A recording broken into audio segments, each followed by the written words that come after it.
So, Kim Iversen had a fantastic interview with Whitney Webb. Now, I had her on the show.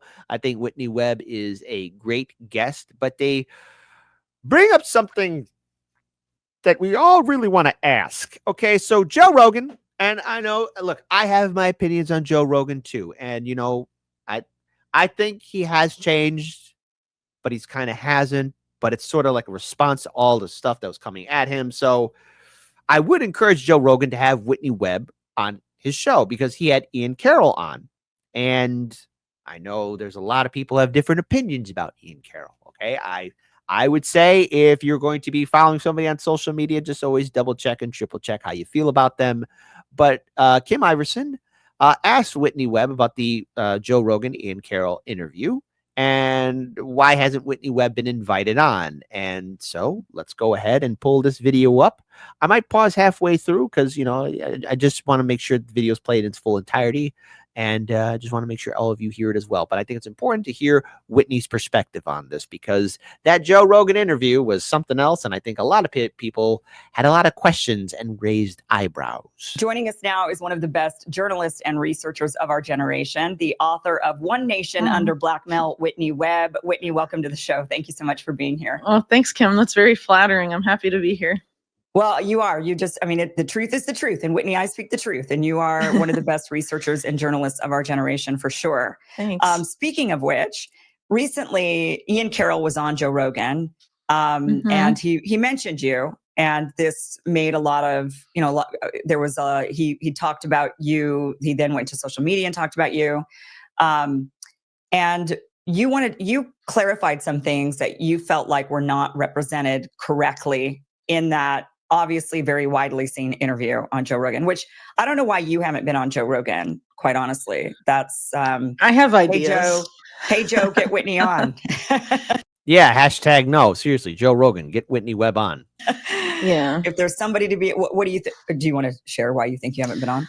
Sure. Well, I know that he's quite cozy really to a lot of the big tech bros that have lined up in recent months with the current administration. And some of them have been critical for a long time, sort of the Peter Thiel, Elon Musk, more broadly, the PayPal mafia network, obviously very associated with, the UFC network that's owned by Ari Emanuel, and some of those figures that I've been pretty critical of in the past. So I would assume, it's sort of related to that because a lot of the people that he's tended to have on, at least lately, tend to be pretty much across the board very supportive of PayPal mafia involvement, intimate involvement in government. And I am not. So I would assume it's somewhere along those lines, but I'm not necessarily involved in those decisions. And I don't know if I'd necessarily blame Rogan personally either, who's been actually rather complimentary of my work and has mentioned it several times on his show. But ultimately, very large podcasts like that have people that are involved with guest booking, for example, and may, make decisions that Rogan isn't necessary, or, turn down guests that Rogan might want to have on. I mean, who knows how those things really operate. Right. The reality of it's probably not him making a lot of those decisions. He's probably very busy. And it's not that he's not the final line. I'm sure he is, but you can only control what your staff brings to you.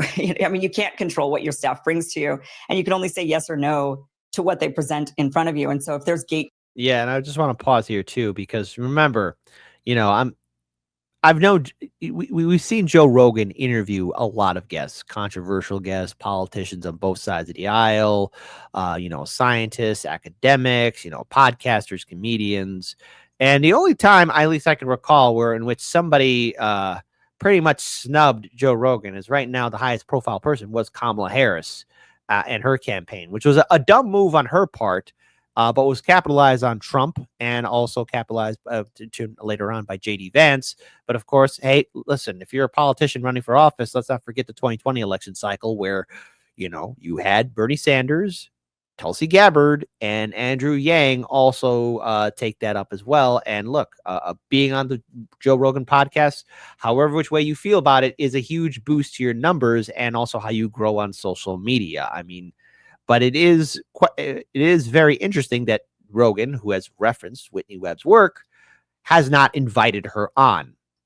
He should, because she is one of the leading authorities. But then again, that's a conflict because he's had Elon Musk, Mark Zuckerberg, and a few others on his show. And Whitney Webb has been extremely critical about all those people.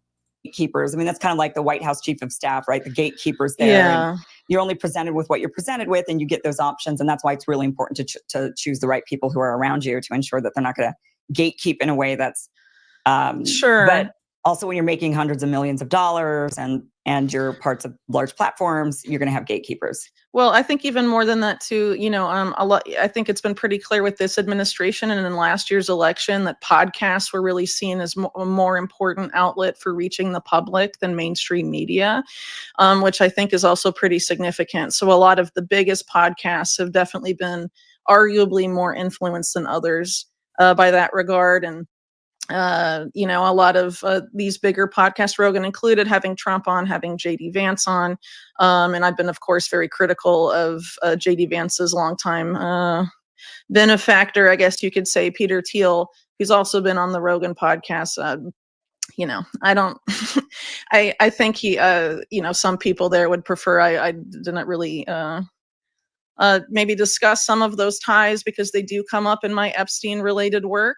And some people, I guess in the case of, Ian perhaps has been pretty supportive of Musk and some of these figures in government, but also, does cite a lot of research for my book. So perhaps that was, a reasoning, but it's speculative. Again, I don't really know. And I'm happy for him that he had a chance to do, a big interview on, the biggest podcast in the world, I guess.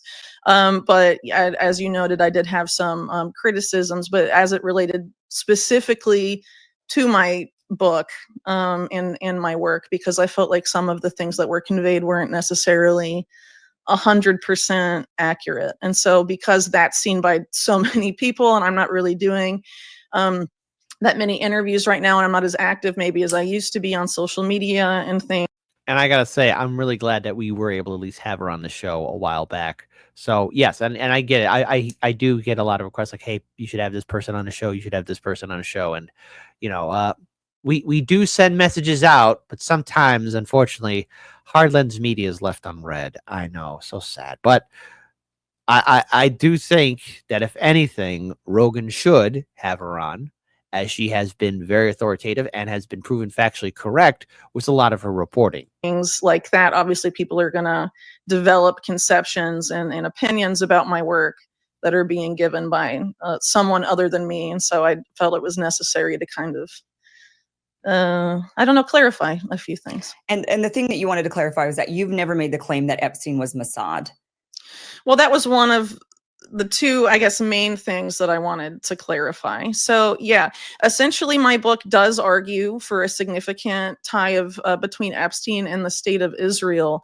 But really the claims that are detailed in my book argue for a tie between Epstein and really Israeli military intelligence, more specifically as it relates to like a formal Israeli intelligence agency. And Mossad isn't necessarily part of Israeli military intelligence, but is obviously part of the broader Israeli national security apparatus. And what is the name of the Israeli military intelligence arm? Well, so there's a military directorate that controls all of the Israeli military intelligence agencies. That's called Amman. And that was basically run by Ehud Barak, a close Epstein associate, in the mid-1980s, at the time that Epstein was alleged to have been recruited into that network via, Robert Maxwell. Some of the claims for this come from former Israeli military intelligence operatives like Ari Ben Menashe, but also some other sources that have remained anonymous but are deemed to be credible, and some other things, that happened over the years. And obviously there was some sort of tie there, as Epstein was awaiting, for example, his sweetheart deal sentencing, in the 2007-ish period. He was in Israel, presumably considering not returning to the U.S. to face, whatever sentence he was going to be doled out. It was during the sentencing period, I believe.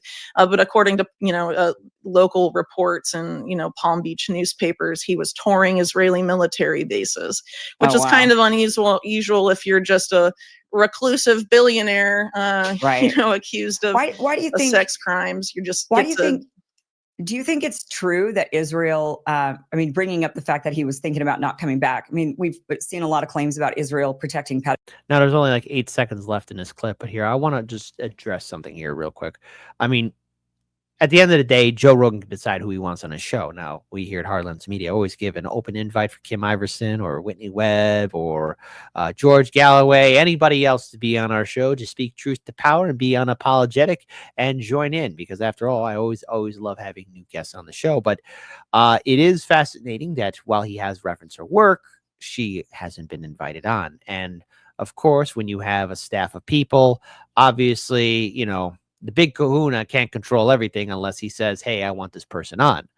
But Whitney is one of the dauntless few. I encourage everyone to please follow her work on social media. She has always been on point with her criticisms towards the powers that be. And she's been one of those people who actually backs up everything that she's saying with her investigative work and everything that she's delivered. And I encourage everyone across the political spectrum to look at it and to make your own opinions about it as well.